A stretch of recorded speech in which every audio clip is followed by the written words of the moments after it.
Hello everyone, welcome back to the channel. Today we're diving into a story that's quietly reshaping Europe's political and economic balance. A story where Denmark and Sweden are no longer just calm Nordic voices, but key players setting the stage for serious turbulence across the European Union. For decades, Denmark and Sweden were seen as stable, predictable, and pragmatic members of the European family. They balanced social welfare with strong economies, kept a careful distance from extremes, and often acted as mediators rather than disruptors. But that image is changing fast. What we're seeing now is a shift in priorities, attitudes, and political confidence that is rippling far beyond Scandinavia. At the center of this shift is a growing frustration with how the European Union functions.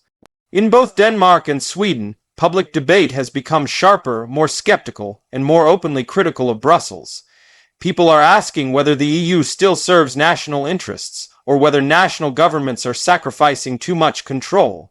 This questioning is no longer limited to fringe voices. It has entered mainstream politics, media discussions, and election campaigns. Denmark, in particular, has taken a surprisingly assertive stance in recent years. Traditionally cautious about deeper EU integration, Denmark has always guarded its opt-outs and special arrangements. Now, instead of quietly managing these exceptions, Danish leaders are openly challenging EU policies they see as inefficient or unfair. This includes migration rules, fiscal coordination, and regulatory decisions that affect national industries. Sweden's shift is different but equally significant. For a long time, Sweden was one of the EU's most enthusiastic supporters.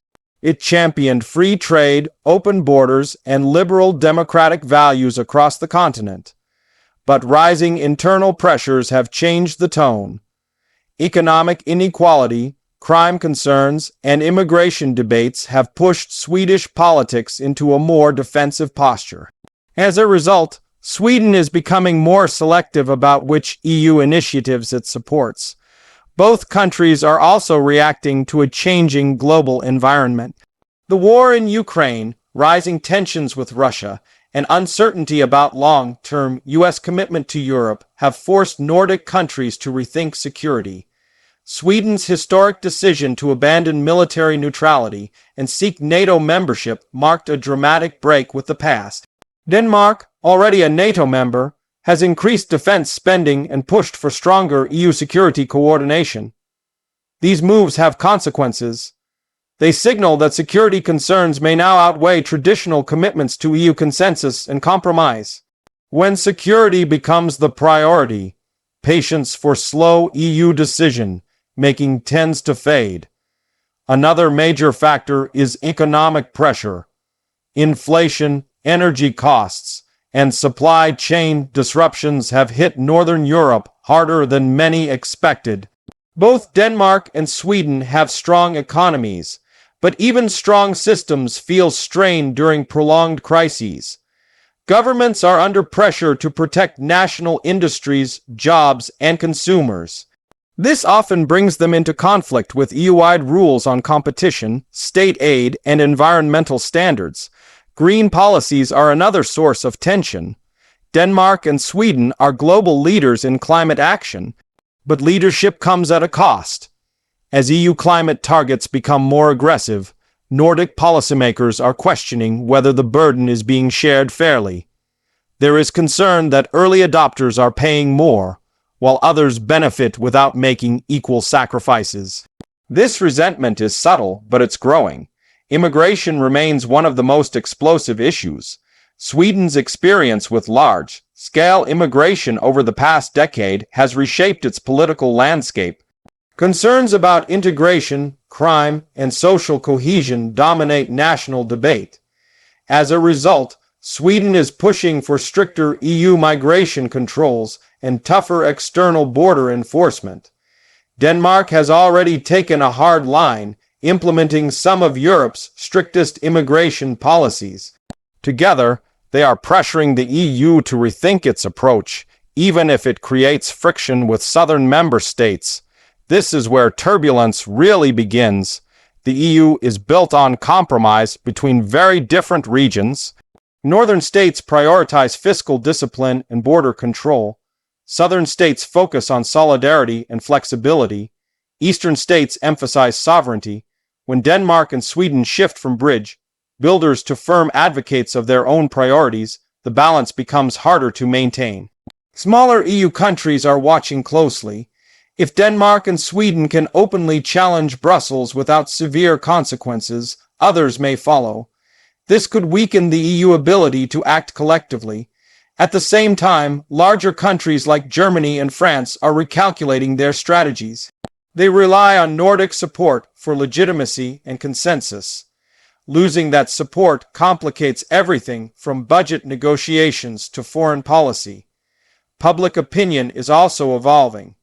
In both Denmark and Sweden, trust in EU institutions remains relatively high compared to other regions. But it is no longer unconditional.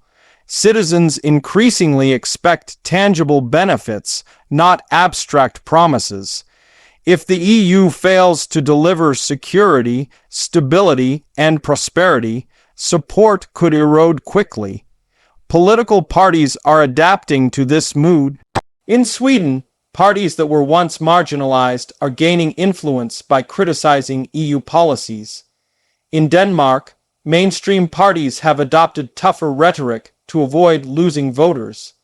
This normalizes skepticism and makes it harder to return to softer language later. There is also a cultural shift happening. Nordic societies value transparency, efficiency, and accountability. When EU processes appear slow, opaque, or politically compromised, frustration grows. Denmark and Sweden are less willing to tolerate what they see as bureaucratic inertia. They want results, not endless negotiations. This attitude clashes with the EU consensus-driven nature. Consensus takes time. It requires patience and willingness to accept imperfect outcomes. When influential members lose that patience, the system strains. Security cooperation illustrates this tension well. Both Denmark and Sweden support stronger European defense coordination, but they want it to be effective, not symbolic. If EU defense initiatives fail to produce real capabilities, Nordic governments may prioritize NATO or bilateral arrangements instead. This undermines the EU ambition for strategic autonomy. Energy policy is another flashpoint. Nordic countries invested early in renewables. They now expect others to move faster. When progress stalls, frustration builds. At the same time, domestic industries worry about competitiveness if energy prices remain high. This creates pressure to bend EU rules or seek exemptions. Foreign policy adds another layer. Denmark and Sweden take a hard line on Russia and authoritarian regimes. They support sanctions, military aid, and firm diplomatic positions. If other EU members hesitate, it exposes divisions. These divisions weaken the EU global influence and credibility. The perception of Nordic moral leadership is also changing. Once seen as role models, Denmark and Sweden now face criticism for hypocrisy. Strict immigration policies and selective solidarity raise questions. This criticism feeds resentment on both sides. The more Denmark and Sweden push their agenda, the more pushback they receive. All of this creates a feedback loop. Frustration leads to assertiveness. Assertiveness leads to conflict. Conflict leads to deeper frustration. Over time, this loop destabilizes cooperation. The EU is resilient, but not immune to internal pressure. Some analysts argue this turbulence could be healthy. They say it forces the EU to confront inefficiencies and outdated structures. Denmark and Sweden, in this view, are catalysts for necessary reform. By challenging the status quo, they push Europe to adapt. Others are less optimistic. They warn that fragmentation could accelerate. If consensus becomes impossible, the EU may drift into informal blocs. Northern, Southern, and Eastern groups could pursue different priorities. This would weaken the Union's coherence. The timing makes everything more dangerous. Europe faces simultaneous crises. geopolitical instability, economic uncertainty, technological competition, climate change, institutional tension during such a period increases risk. Denmark and Sweden did not create these challenges, but their response to them is reshaping the EU internal dynamics. What's striking is how quickly the shift happened. Just a few years ago, Nordic countries were symbols of stability. Now they are symbols of pressure. Pressure on Brussels, pressure on partners, pressure on the idea that Europe can always find common ground. This does not mean Denmark and Sweden want to leave the EU. Far from it. They still see value in cooperation, trade, and shared standards, but they want a different kind of EU, more flexible, more responsive, more aligned with national priorities. Whether that vision is compatible with the EU structure remains unclear. The EU was designed to manage diversity through compromise. If compromise becomes politically costly, leaders may avoid it.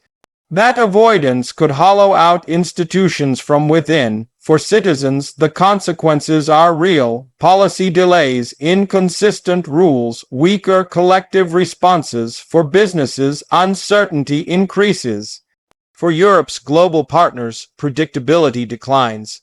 Denmark and Sweden's role is therefore pivotal. They are not outsiders. They are respected, influential members.